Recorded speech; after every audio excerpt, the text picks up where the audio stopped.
Subscribe कीजिए Gurukul hub channel को और बेल आइकन को दबाइए देखने के लिए लेटेस्ट एजुकेशनल वीडियो सबसे पहले। हेलो गाइस, यूट्यूब के गुरुकुल हब चैनल में आपका स्वागत है और आज हम पढ़ेंगे ज्योमेट्री से रिलेटेड मैंने कुल मिलाकर 5 वीडियो अपलोड कर दी हैं इसी चैनल पर। आप हर वीडियो को देख सकते हैं, ठीक है। ये है ज्योमेट्री से related 5th board video. 4 video मैंने ऑलरेडी अपलोड कर दिए हैं इसी चैनल गुरुकुल हब चैनल के। आप प्लेलिस्ट में जाकर एडवांस मैथमेटिक्स की प्लेलिस्ट में जाकर आप इन सभी वीडियो को वॉच कर सकते हैं। ट्रिग्नोमेट्री से रिलेटेड 10 वीडियो डाल दी गई हैं, वो आप वॉच कर सकते हैं। और 3 वीडियो हाइट एंड डिस्टेंस से रिलेटेड आपके लिए डाल दी गई हैं, वो आप देख सकते हैं, ठीक है। तो आज हम स्टार्ट करते हैं ज्योमेट्री से रिलेटेड 5th पार्ट। तो क्वेश्चन ट्राइंगल जैसे कि चल रहा है, तो ट्राइंगल से रिलेटेड ही क्वेश्चन है। मोस्ट इंपोर्टेंट क्वेश्चन है, हर बार एग्जाम में 1 या 2 क्वेश्चन यहां से जरूर बनेगा जो आज मैं आपको पढ़ाऊंगा। तो आप क्वेश्चन देख लीजिए, लिख सकते हैं। यदि 72 वर्ग सेंटीमीटर क्षेत्रफल वाले त्रिभुज ABC का केंद्रक G हो, ADBECF उसकी 3 माध्यिकाएं हो, तो त्रिभुज BDG का क्षेत्रफल कितना होगा? तो बहुत ही आसान है, बस इसको थोड़ा सा समझ के चलेंगे। ABC तो त्रिभुज हो जाता है ABC और इसमें एक बिंदु है केंद्रक G, ठीक। और ये माध्यिका हो जाती है हमारी BE, AD और CF, ठीक। तो यहां पे हमारा केंद्रक G हो गया और यहां से ये 3 माध्यिका बन जाते हैं AD, BE और CF। अब इसमें हमसे पूछा है कि BDG का क्षेत्रफल क्या होगा।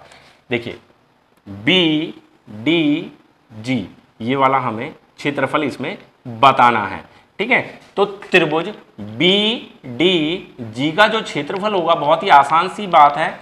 आपको करना क्या है, पूरा त्रिभुज जो है ABC का क्षेत्रफल, त्रिभुज ABC का जो एरिया है उसको डिवाइड कर देना है जितने पार्ट में डिवाइड हो रहा है। 1 2 3 4 5 6 जो हमारा ये ट्राइंगल है वो 6 पार्ट में डिवाइड हो रहा है, तो इसलिए आप इसको 6 से डिवाइड कर देंगे जो भी आपके त्रिभुज ABC का क्षेत्रफल है। और त्रिभुज ABC का क्षेत्रफल हमें यहां पर कितना दिया हुआ है, 72/6 से डिवाइड कर देंगे तो 12 वर्ग centimetre, square centimetre, 12 square centimetre हमारा आंसर हो जाएगा BDG का क्षेत्रफल, ठीक। अगर हमें यहां पर BDG का क्षेत्रफल दिया हुआ होता और हमसे पूछा जाता है ABC का क्षेत्रफल क्या होगा, तो वो ठीक इसका 6 गुना हो जाता। जितना भी ये दिया हुआ है उसका 6 गुना हो जाता हमारा त्रिभुज ABC का क्षेत्रफल।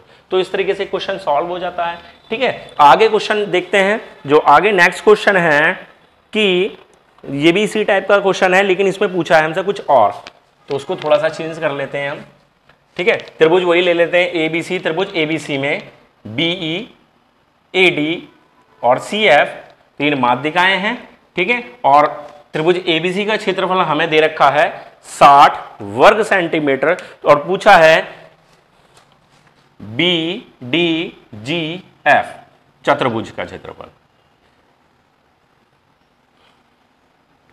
ठीक। ये चतुर्भुज का क्षेत्रफल हमसे पूछा, चतुर्भुज BDGF का क्षेत्रफल हमें यहां पर बताना है। तो आपको करना क्या है, देखिए बिल्कुल आप ध्यान से देखेंगे तो BDGF ऐसे इसमें 3 चतुर्भुज बन रहे हैं, ठीक है। तो इसका मतलब ये हो गया कि जो त्रिभुज ABC का जो क्षेत्रफल है, त्रिभुज ABC का जो क्षेत्रफल है उसका 1/3 यानी कि 3 से डिवाइड कर देंगे तो हमें चतुर्भुज BDGF का क्षेत्रफल पता चल जाएगा। यानी कि अगर टोटल 60 है तो 3 से डिवाइड कर देंगे, 20 वर्ग सेंटीमीटर हमें यहां पर पता चल जाएगा, ठीक। अब इसी क्वेश्चन में हमसे पूछ सकता था कि त्रिभुज BCG का क्षेत्रफल क्या होगा। तो त्रिभुज BCG का क्षेत्रफल, तो यानी कि ये वाला त्रिभुज, तो इस तरह के भी यहां पर हमारे पास कितने त्रिभुज बन रहे हैं, 3 त्रिभुज बन रहे हैं, 1 2 और 3। तो वहां उस कंडीशन में भी त्रिभुज ABC के क्षेत्रफल को आप 3 से डिवाइड कर देंगे तो आपको BCG या CAG इस टाइप के त्रिभुज का क्षेत्रफल पता चल जाएगा। तो ये क्वेश्चन ऐसा क्वेश्चन है जो हर बार पेपर में पूछा जा रहा है, इंपॉर्टेंट क्वेश्चन है, ठीक है। तो आपकी आने वाले टाइम के लिए अच्छा रहेगा, आप आने वाले एग्जाम के लिए, तो आप इसको अच्छे से तैयार करके चले। ठीक, आगे चलते हैं।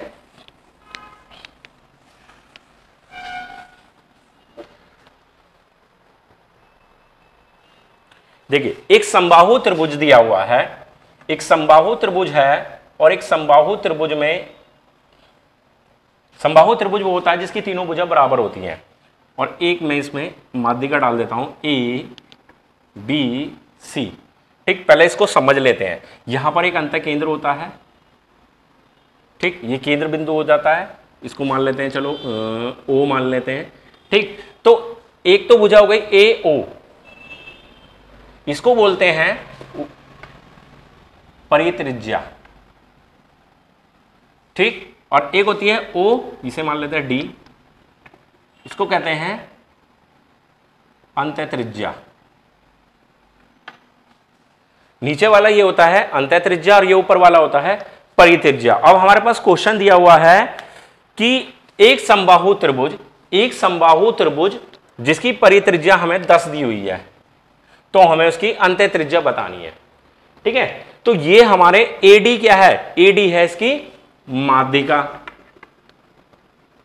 देखिए, समझने में समय लगता है क्वेश्चन को, लेकिन करने में आपको समय बिल्कुल भी नहीं लगेगा अगर आप इसको अच्छे तरीके से समझ जाते हैं। ठीक, तो आपको करना क्या है, एक समबाहु त्रिभुज में एडी क्या है, माध्यिका है, जहां पर ए ओ एक अंतःकेंद्र है, ए ओ की जो लेंथ है उसको हम कहते हैं परित्रिज्या, और ओ डी जो है उसको हम कहते हैं अंतःत्रिज्या। तो अगर हमें परित्रिज्या दी हुई है तो हमसे पूछा जा सकता है कि अंतःत्रिज्या क्या होगी, या ये पूछा जा सकता है कि इसकी माध्यिका की लंबाई क्या होगी, या माध्यिका दी हुई हो सकती है तो हमसे पूछ सकता है कि अंतःत्रिज्या क्या होगी या परित्रिज्या क्या होगी। तो ये भी एक ऐसा क्वेश्चन है जो हर बार पेपर में पूछा जा रहा है, तो आप इसको समझ लेंगे।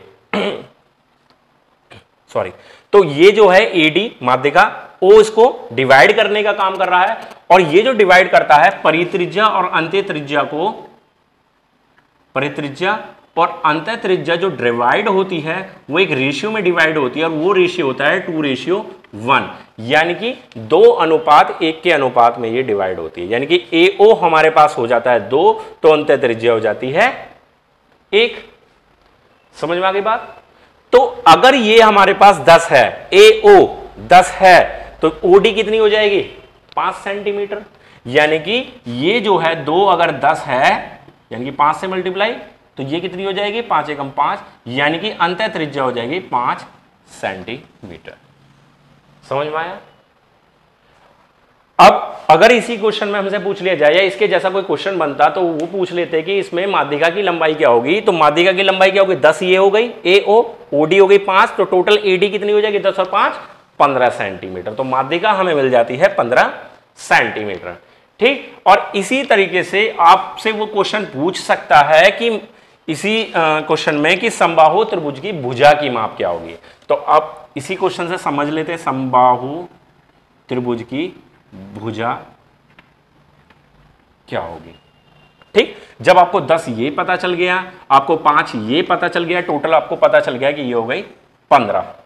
ठीक है, तो मैं कोई एक्स्ट्रा क्वेश्चन करके नहीं बता रहा हूं, केवल इसी से आप समझ लीजिए, अभी एकदम अच्छे से समझ में आ जाएगा कि जब 10 ये हो गई, 5 ये हो गई, तो टोटल हो गई हमारे पास 15। हमसे पूछ सकता है कि समबाहु त्रिभुज की भुजा क्या होगी।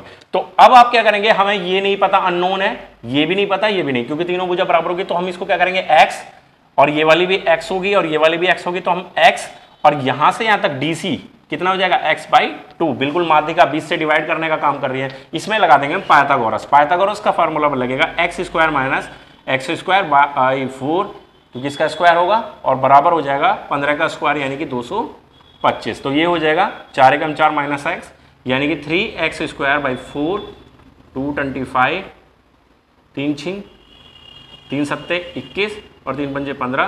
तो x² जो बनकर आ जाएगा वो बन जाएगा 75 चौका 300। तो x आ जाएगा 10√3। तो x की जो वैल्यू आ गई हमारे पास वो कितनी आ गई, 10√3। ठीक, तो 10√3 क्या है? उस समबाहु त्रिभुज की भुजा। समबाहु त्रिभुज की हमें भुजा भी पता चल गई। अगर इसी क्वेश्चन में वो हमसे पूछता कि समबाहु त्रिभुज का क्षेत्रफल क्या होगा, तो समबाहु त्रिभुज का जो क्षेत्रफल होता है, त्रिभुज का क्षेत्रफल होता है, क्या होता है? √3/4 इंटू भुजा स्क्वायर यानी कि एक्स स्क्वायर। तो √3/4 इंटू एक्स कितना है? tan√3। ठीक, इसे काट लेंगे 5 बार में और 2 से फिर 5 बार में कट जाएगा, तो कितना होगा? 5 पंजे 25 और √3 3 और √3 ये वाला हो जाएगा, तो ये हो जाएगा 75√3 वर्ग सेंटीमीटर। तो समझ में आ गया ये क्वेश्चन। तो एक ही पॉइंट से एक ही चीज पता होने की वजह से हमने इस पूरे क्वेश्चन को खोल के रख दिया कि अगर हमें परित्रिज्या या अंत्य त्रिज्या में से कुछ भी पता है तो हम इस क्वेश्चन के अंदर कुछ भी पता लगा सकते हैं। परित्रिज्या पता है, अंत्य त्रिज्या पता लगा लेंगे, माध्यिका पता लगा लेंगे, माध्यिका पता लगा लेंगे तो हम भुजा पता लगा लेंगे, समबाहु त्रिभुज की भुजा क्या होगी, और भुजा पता लगा लेंगे तो हम ये भी बता सकते हैं कि उस समबाहु त्रिभुज का क्षेत्रफल क्या होगा या समबाहु त्रिभुज का परिमाप क्या होगा। परिमाप भाई 10√3 ये हो गया, 10√3 यानी कि 30√3 परिमाप हो जाएगा। तो अगर हमें एक पॉइंट भी पता होता है तो हम पूरे क्वेश्चन को खोलकर उसके हर पॉइंट को क्लियर करके बता सकते हैं। समझ में आ गया होगा ये? मैं समझता हूं निश्चित रूप से आपको ये चीज समझ में आ गई होगी, क्योंकि ये एक अकेला क्वेश्चन आपके कम से कम बुक के 15-20 क्वेश्चन क्लियर कर जाएगा, एक अकेला क्वेश्चन। क्योंकि मैंने आपको इसी तरीके से बता दिया, मैं 10 अलग अलग क्वेश्चन बताता, उससे बेहतर है कि एक ही क्वेश्चन को आपको पूरी डिटेल में अच्छे से समझा दिया है। ठीक है, आगे देखते हैं।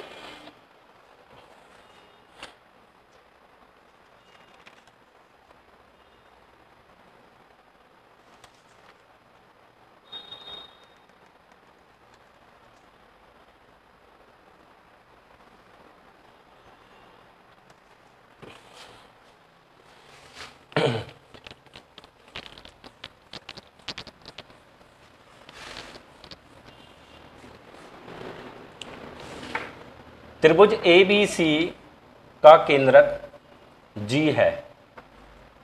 ठीक, G है और AG बराबर है BG, तो कोण BGC क्या होगा? ABC, AG बराबर है BG, तो कोण BGC क्या होगा? ठीक, ये वाला एंगल हमसे पूछा है। ठीक, ये हमें नहीं पता कि समबाहु त्रिभुज है या कैसा त्रिभुज है, हमें केवल कुछ कंडीशंस दिए हैं बस ये। ठीक, तो अब आपको करना क्या है, जब ये वाली भुजा और ये वाली भुजा बराबर है तो उसका मतलब ये वाला एंगल और ये वाला एंगल भी बराबर होगा। ठीक है, और जब ये वाली भुजा बराबर है इस वाली भुजा के, और जब दोनों भुजा बराबर हैं तो ये तीसरी भुजा भी बराबर होगी, तीसरी भुजा भी बराबर होगी। इसका मतलब यह है कि ये वाला एंगल और ये वाला एंगल भी बराबर होगा। ठीक, और जब ये वाली भुजा बराबर है ये वाली भुजा बराबर है तो ये वाला एंगल और ये वाला एंगल भी बराबर होगा। क्लियर हुआ? जब ये भुजा और ये भुजा बराबर है तो ये वाला एंगल और ये वाला एंगल बराबर होगा। बिल्कुल क्लियर। और क्योंकि तीनों एक ही बिंदु से आ रही हैं तो सीधी सी बात है कि तीनों रेखाएं बराबर होंगी, और तीनों रेखा बराबर होंगी तो ये एंगल बराबर होगा, ये एंगल और ये वाला एंगल भी बराबर होगा। ठीक, तो इसका मतलब है कि अगर मैं कहूं एंगल B, एंगल C और एंगल A बराबर है तो गलत थोड़ी ना होगा, बिल्कुल सही होगा। क्योंकि जब ये जो एंगल है हमारा, अगर मैं बात करूं ABG बराबर है GBC के, जब दोनों एंगल बराबर हैं तो दोनों को इक्वल, और ये इक्वल और ये इक्वल, तो क्या हो गया, एंगल A बराबर है एंगल B बराबर है एंगल C के।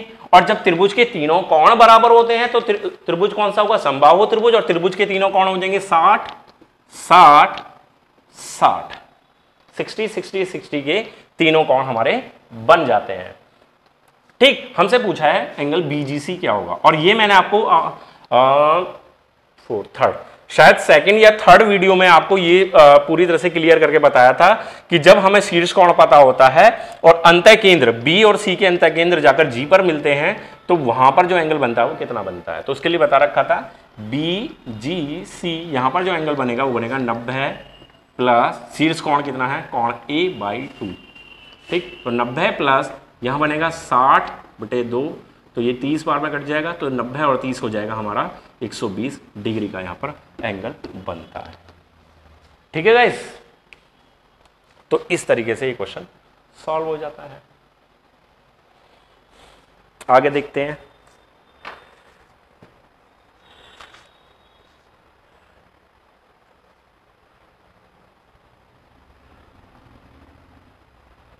अब एक क्वेश्चन पूछा गया है कि यदि एक समबाहु त्रिभुज की प्रत्येक माध्यिका की लंबाई 6√3 सेंटीमीटर है तो उस त्रिभुज का परिमाप क्या होगा। अब 6√3 सेंटीमीटर अगर उसकी माध्यिका दी हुई है, माध्यिका 6√3 सेंटीमीटर, मैं बिल्कुल भी करूंगा नहीं इसको, केवल समझा रहा हूं। 6√3 सेंटीमीटर है अगर इसकी माध्यिका, तो अब आप ये और ये निकाल सकते हैं, बिल्कुल निकाल सकते हैं, क्योंकि मैंने अपने लास्ट क्वेश्चन में ये बता दिया था आपको सारा कि 6√3 ये है तो इसको x मानेंगे, इसको x/2, और x की वैल्यू आएगी वो आपकी भुजा होगी समबाहु त्रिभुज की। और जब समबाहु त्रिभुज की आपको भुजा पता चल गई तो आप समबाहु त्रिभुज का परिमाप निकाल सकते हैं। परिमाप पूछा है, परिमाप निकाल दीजिए, और अगर क्षेत्रफल पूछा हुआ है तो आप क्षेत्रफल निकाल देंगे। ठीक है गाइस, तो आज की वीडियो में यही कुछ जरूरी क्वेश्चन, बहुत ही ज्यादा मोस्ट इंपोर्टेंट क्वेश्चन आपको मैंने बता दिए हैं। ऐसा भी हो सकता है कि 2 क्वेश्चन जो आज मैंने बताया है यहीं से पूछे जाएं आपके एग्जाम में। ठीक है, कम से कम एक क्वेश्चन तो बनता ही है, 100% बनता है एक क्वेश्चन तो कम से कम आज की इस वीडियो से। तो इस जरूरी वीडियो को देखने के लिए आपका बहुत बहुत धन्यवाद। अगर आपको हमारी आज की वीडियो अच्छी लगी हो तो प्लीज़ लाइक करें, शेयर करें, और अभी तक आपने हमारे चैनल को सब्सक्राइब नहीं किया है तो इसी वीडियो के नीचे एक रेड कलर का बटन होगा, उस रेड कलर के बटन पर क्लिक करके हमारे चैनल को सब्सक्राइब कर लें। सब्सक्राइब करने के बाद आपको साइड में एक घंटी का आइकन बना हुआ दिखाई देगा, उस घंटी के आइकन पर भी क्लिक कर दें। उससे क्या होगा, जो भी मैथमेटिक्स, रीजनिंग या जीके से रिलेटेड वीडियो, एग्जाम स्ट्रैटेजी या टिप्स से रिलेटेड वीडियो जो भी डालते हैं उसका नोटिफिकेशन आपको ऑटोमेटिक मिल जाएगा। आपको हमारी वीडियो को सर्च करना नहीं पड़ेगा। धन्यवाद।